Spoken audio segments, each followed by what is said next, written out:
Ô, đò con. Không thông ơi hả?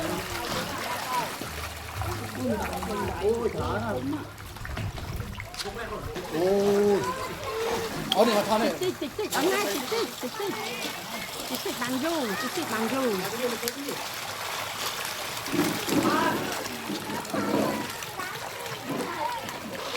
Ôi lương nó đi cả lương nó ở sân miếng đông lắm. Ui, thùng mẹ. Oh my god. Ui là lúc cái đây. Ui nè mưa anh đánh số đấy. Ui. Ôi. Ở trong phần mình nước ấy nè. Mà.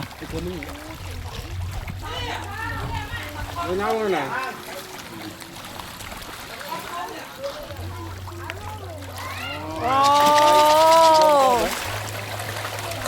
Rồi thông mà là. Ôm này. Ui.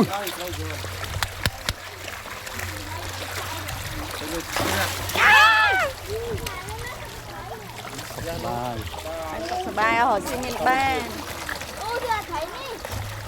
Ôi mà mới nó mình lơ cây mà. Ô ấy thấy gì gì? Cái gì?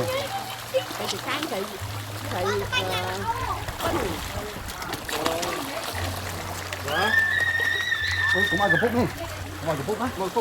Phúc nó kia đi nó. Nhông con một đào lên thì Rô. Nè, ao trên này cơn có mê.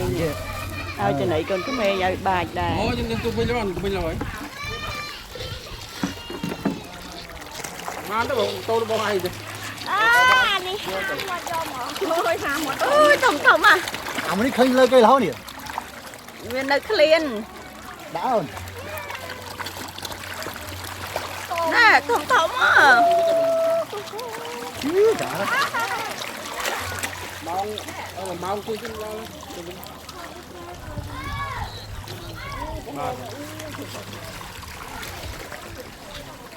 mau lên đi Đinh gì này mà.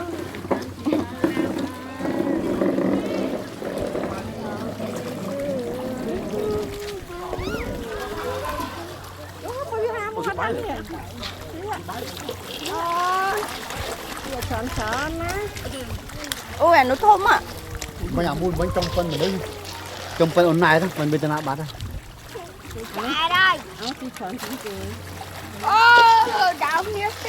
Ôi mà một với thơm à. Anh nó đặt mặt lục từ nó.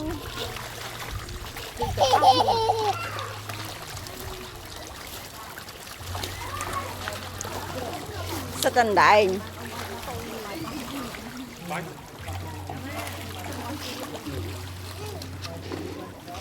Họ bạch thầy.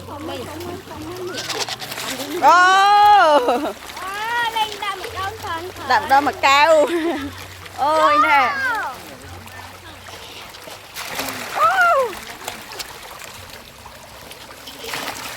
Pi cà ma. Wow. Mua 5 cái lỗ, mua 2 cái lỗ, 3 cái lỗ, 4 cái lỗ. Bốn đấy nó. Sao cần tài. Nè cái tờ bố đấy à cái hôm này. Cái hôm. Ấy xa nó thấy khá vậy nè.